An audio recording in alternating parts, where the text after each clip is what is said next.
Hello, Capricorn, Sun, Moon, Rising, and Venus signs. Kamusta kayo? Sana po'y nasa mabuti kayong kalagayan.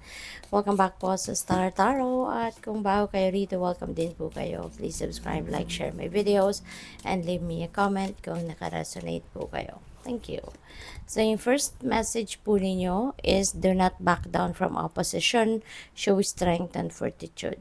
Okay, wag ninyong sukuan, wag ninyong talikuran, wag ninyong iwasan, bagkus, just face it squarely. Kung ano man yung mga, kung sino man yung mga kumukontra sa inyo, kung sino man yung nagpo-protesta sa inyo, 'di ba? Kasi feeling ko dito kaya ganito yung mensahe para sa inyo because the spirit knows, no, na tama yung pinaglalaban mo. Kung ano man itong pinaglalaban mo, yun ay deserve ninyo, yan ay karapatan ninyo, yung ganoon. Kaya sige, ipaglaban mo, 'di ba?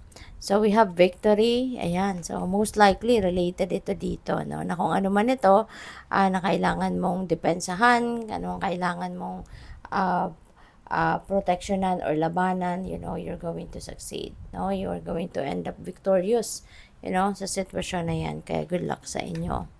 We also have dagger. There is fear, worries, or tense situations. So siguro yung tense situations na to, could be related to this situation, no? Could be related to this. Kaya maaring somehow may takot kayo nararamdaman or kaya nagwo-worry kayo sa mga maaring maging mangyari. Kaya ano lang kayo, wag kayong matakot, no? Magdasal lang kayo, ialay ninyo yung sitwasyon na yan sa universe, na gabayan ka, tulungan ka, 'di ba? Kung anong dapat mong gawin at sa pagharap mo, no, sa hamon na ito sa buhay mo, tutulungan ka ng universe, okay? Magpakatatag ka lang, tibayan mo ang inyong loob, okay? At maging matapang kang harapin ang sitwasyon na ito at mapagtatagampayan mo yan.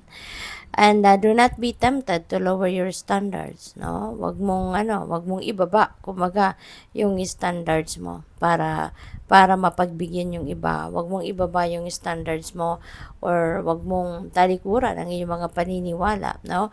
Dahil lang kung gusto mo lang na mapagbigyan ng iba, gusto mo lang na mapasaya ang ibang tao. Okay?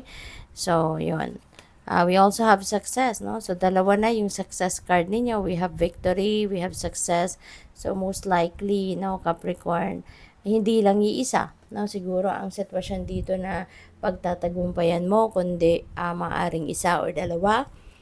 At it could be anything, kung ano man itong pinagtatrabahuan mo, kung ano man itong pinagsisikapan mo, you are going to succeed. Kasi pwede rin sa trabaho ito related, pwedeng career related, job related, so pwedeng ganun ang ganap dyan.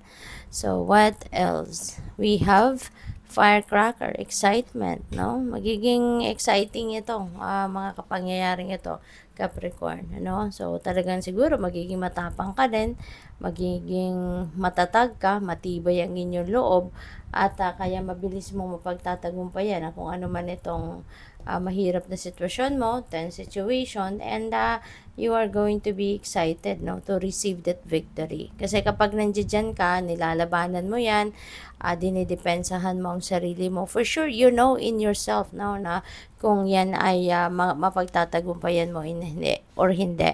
Kaya feeling ko, there is an excitement as well na mararamdaman kayo or mararanasan kayo. Kasi alam nyo, you are going to be confident na mapagtatagumpayan mo talaga ito. So, we also have table, hard work ahead. Ayan, so kailangan mo ng extrang effort dito siguro, no? Magsisikap ka ng extra rito para mapagtagumpayan mo ang mga bagay na yan, no? Na mapagtatagumpayan mo sa ngayon. Para marating mo yung goal mo dyan, you need to extra effort, no? A good advice from a wise person. So, siguro, baka meron kang hihingian ng advice dito or po pwedeng unsolicited advice ito. Talagang siguro lang, concerned lang sa iyo yung taong ito, kaya gusto niyang bigyan ka ng advice, bigyan ka ng gabay, no? Po pwedeng this is someone na this could be someone na, alam mo yun, yung medyo matured na siguro, mas medyo may edad ito siguro sa'yo, or this could be someone na seasoned na in life, no? Seasoned na in terms of,